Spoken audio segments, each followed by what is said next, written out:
Okay. Raskogs. That's what we're going to talk about today. All these little wheelie carts.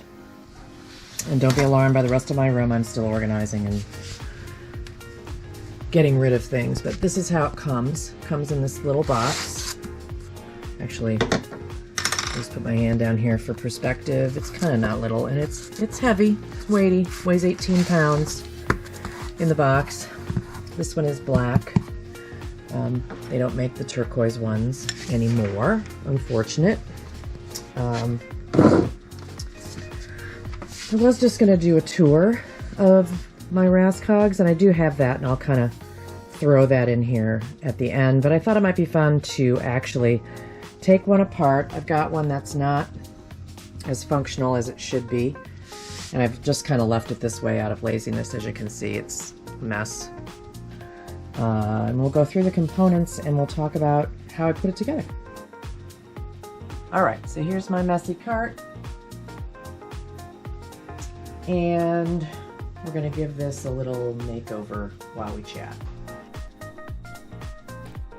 So I'm just going to speed this up a little bit. I'm going to take this cart apart, which I haven't actually taken apart in a very long time. I hate to admit to how long it's been. There's everything in here from, you just saw me with my jelly plate, tiny shot glasses full of findings, all my regular tools, all my irregular tools. The second and third shelves are just kind of a mishmash of stuff I don't use very often, extra stuff, and then there's a whole cache of shrink plastic and sandpaper at the bottom that's just kind of tossed in there. So it needs a good dusting, and I'm just kind of looking at everything that's in there to make sure it's actually something I use still. Things that don't serve me are leaving. Here I have a little book. I do keep a little book in there that lists all the different things that I have and where they come from, where I order them from, and I just use it as a reference guide. When I run out of something, I can easily identify where it came from and replace it. So, and we're cleaning, and we're cleaning.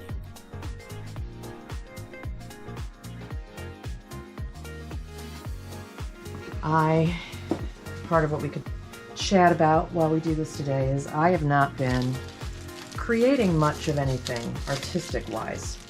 I've done a lot of these videos since December, and I wanted to kind of keep my hand in. I wanted to learn my video program better. And sandpaper. Keep myself accountable, even though I didn't feel horribly creative or ideas and things to actually create were becoming difficult. So diving into the videos has really helped me just be accountable to myself and still put something out that is, you know, somewhat creative a couple of times a week, and Vlogmas was every day. That was tough. So now I'm trying to really dig into organizing to try to sort of flip that mojo switch, because my mojo is taking a vacation without me. I wish it would come home soon, but we'll see. It will eventually. It just happens sometimes in the winter months, and then you lay pandemic on top of that, and my art mojo went, see ya. Anyway, back to the Raskog. Again, I'm just going to kind of clean this up a little bit. I'm going to leave all my little findings in here and put them on that side. I have my desks figured out so that there's a lip underneath here, and this fits perfectly underneath, so I'm not going to hang anything on the side that goes under the desk or the side that meets my second Raskog, which I use for that one. I use more. That one's right next to my desk. That's scissors and colored pencils and whatnot. This one I use also, but it doesn't need to be as close as that one. That one I just seem to be dipping into. So I'm putting back all my little shot glasses, and they make great containers for head pins and eye pins and little tiny things that you want to be able to pick out and remove and move around. I have a little cache of spoons, a little cache of pearl reamers for things that don't have a perfect hole in them, a bunch of little things that sit in the top of this second cart that I found myself reaching for. Of course, the Swiffer pads are very important. I also have some round plastic containers with the lids that I put on the second shelf, and those are things I don't use as often.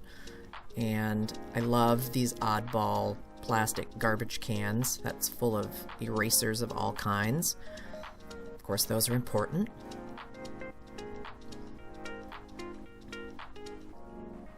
And then I have organized containers of findings with all the locked little doors, and again, an Ikea small container. If you saw my 2-minute tip, I use that to pull the whole thing out and move it over to my table, or you can just pull out one container at a time. I love those because I can move stuff around and still stay organized. It keeps everything together, and those are all jump rings and things that you would use together. The small one is my travel container, which I replace when I'm going to a show, and I use a lot of vintage tools. They're affordable, they last a long time. So I keep those, they're easy to replace too. And of course, the jelly plate goes on top because you just never know when the urge might strike you. Sometimes you just got to stop midstream and find some paint, some paper. Keep an extra cache of pan pastels or duplicates underneath because I use those a lot. Windex. I tell you, these carts hold tons of stuff. Decorative cutting scissors with all different kinds of scallop and cut shapes. On the second row, another bottle full of water, which I use for dusting or whatever comes up. Here's all my little notes again. Little pieces of cardboard that I save for jelly printing. Little cup mat. And I'll be really honest, I don't know what the heck's in that folder. I put it back just in case. Then they also have these cups, which you find, again, at Ikea. Pardon me. I think they're in the kitchen section. But I put all my tools that I use all the time in those. And you can either grab one really easily because it's hanging off the side, or you can take the whole cup over to your table and then put it back later. They work great for a multitude of things, and I have them all over the studio, full of everything from clothespins to tweezers. I mean, I have them all over the place. So this just gives you an idea what you can do with these things. There's other containers you can hang from these Raskogs. You can fill them with anything that you want to move around the room easily. They work great and they're affordable. So if you have any questions, please let me know. Or if I can explain how they work, I'll be putting up one more video with the little tours of the different things I have in the Raskogs around the room.